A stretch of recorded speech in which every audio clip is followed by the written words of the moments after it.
Blood glucose levels are controlled largely by the endocrine pancreas. Within the pancreas, specialized cells of the islets of Langerhans secrete glucose-regulating hormones into the blood. Alpha cells secrete glucagon, a protein hormone that maintains blood glucose by increasing the release of stored glucose, called glycogen, from the liver.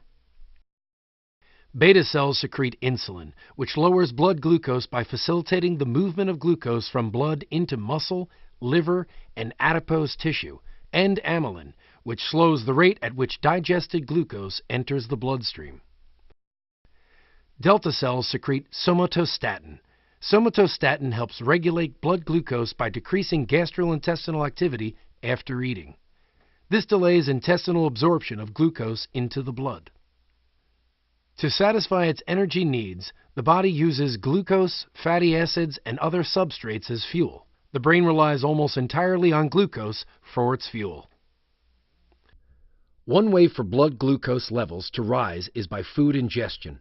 Glucose not immediately used for energy is removed from the blood by the liver, which stores it as glycogen. When blood glucose levels fall, the liver's stored glycogen is broken down and released into the blood as glucose in order to maintain the blood glucose within its normal ranges. Blood glucose levels usually reflect the difference between the amount of glucose released into circulation by the liver and the amount of glucose removed from the blood by body cells. For health to be maintained, blood glucose levels must be kept within very narrow parameters. Cell membranes are impermeable to glucose, so they require a special carrier to move glucose from the blood into the cell. Insulin is that carrier. Insulin is either rapidly bound to peripheral tissues or destroyed by the liver or kidneys. Insulin has a half-life of approximately 15 minutes once it is released into the general circulation. Insulin lowers blood glucose levels in several ways. One way is that insulin facilitates the movement of glucose from the bloodstream into body tissues by binding to a target cell's membrane receptor. The insulin activates the receptors through a protein kinase messenger system, causing an increase in the number of glucose transporter molecules present on the outside of the cell membrane. The glucose transporter molecules, called GLUT4 glucose transporters, facilitate the diffusion of glucose into about 80% of body tissues. Within seconds after insulin binds to a membrane receptor of a susceptible cell, the membrane increases its uptake of glucose. This is particularly true of skeletal muscle and adipose tissues.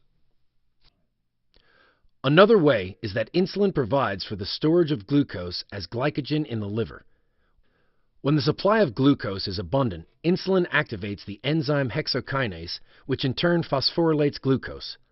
The addition of phosphate to the glucose molecule traps it within the liver cell.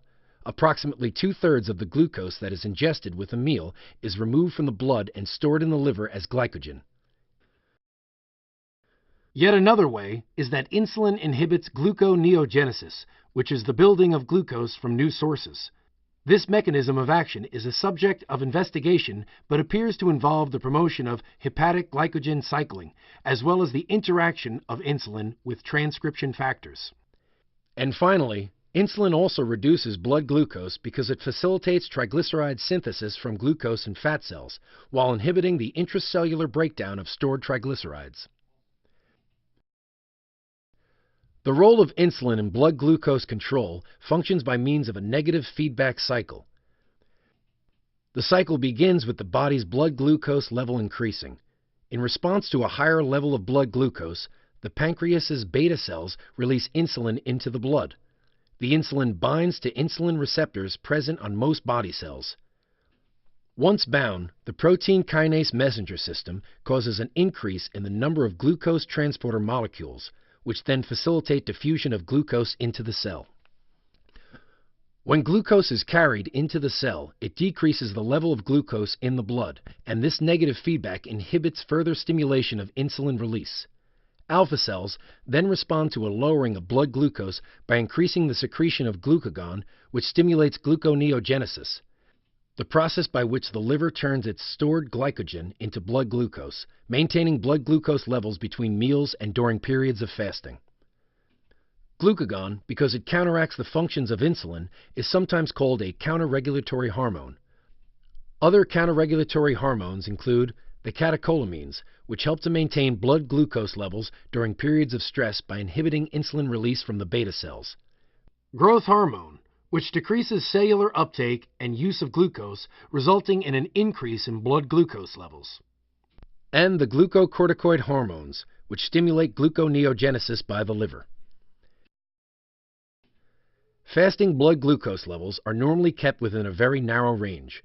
When blood glucose increases above its normal level, insulin secretion from the pancreas increases rapidly, then returns to baseline in 2 to 3 hours. A plasma glucose level higher than the normal fasting blood glucose level is defined as hyperglycemia. Hyperglycemia is usually caused by insulin deficiency or results from decreased cellular responsiveness to insulin.